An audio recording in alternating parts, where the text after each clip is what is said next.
He hung upside down, ankles tied to a bamboo pole, suspended above a filthy prison floor. Pain tore through his body as rats skittered below, and the stench of death filled the air. By morning, he could barely stand. His wife, Anne, bribed guards to slip him food, but even that small mercy ended when soldiers dragged him to a distant prison. The forced march shredded his bare feet on sharp gravel. Prisoners collapsed and died along the road. Still, Adoniram Judson pushed on, driven by love for Anne and their baby daughter. Within 2 years, Anne would be gone.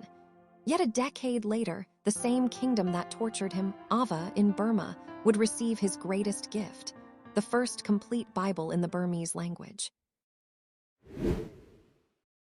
Adoniram Judson was born on August 9, 1788, in Malden, Massachusetts, the brilliant son of a strict Congregationalist pastor. At 16, he entered Brown University, where he befriended Jacob Eames, a witty deist whose skepticism pulled Judson away from Christianity. After graduating as valedictorian at 19, Judson shocked his family by abandoning his faith and heading to New York to become a writer and teacher. The dream collapsed quickly. One night, while traveling, he stayed at an inn beside a dying man whose agonized cries kept him awake. Judson wrestled with the reality of death and his own unpreparedness for it. In the morning, he learned the man had died. His name was Jacob Eames. The coincidence shattered him. Judson returned home, entered Andover Theological Seminary in 1808, and after months of struggle embraced the faith he had rejected. A passion for missions soon followed. In 1810, he helped form America's first foreign mission board and became its first commissioned missionary. A book about Burma stirred something deep within him.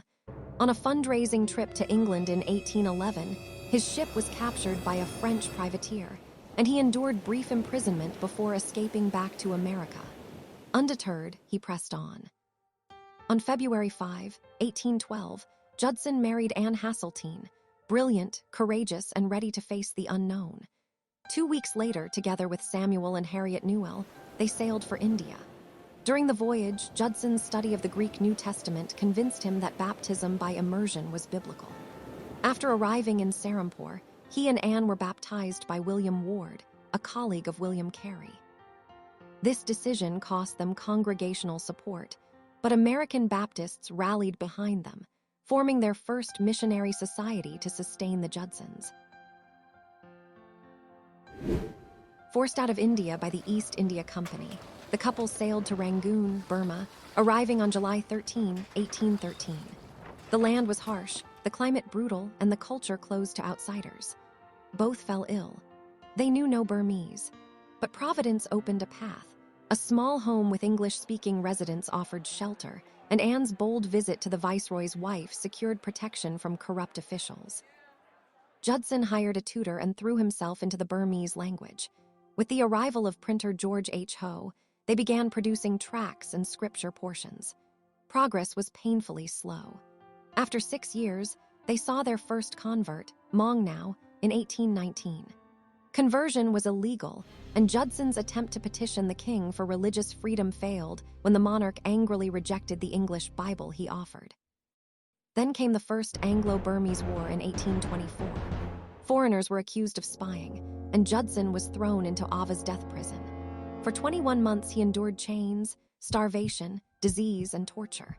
Anne, pregnant and later caring for their infant daughter, Maria, fought tirelessly for his survival. When Judson was finally released in early 1826 to help interpret peace negotiations, he returned home only briefly. Anne died that October. Maria followed 6 months later. Grief nearly crushed him. He wrote to Anne's family, "God is to me the great unknown. I believe in him, but I find him not." Yet through the support of fellow missionaries, he slowly recovered.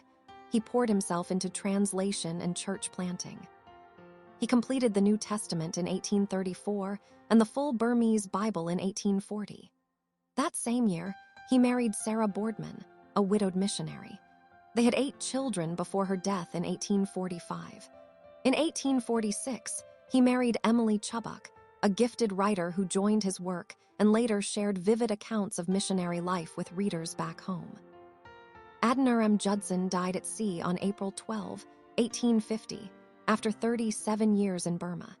He left behind a complete Burmese Bible translated from the original Hebrew and Greek, a foundational dictionary, and a church that grew into one of the largest Christian communities in Southeast Asia.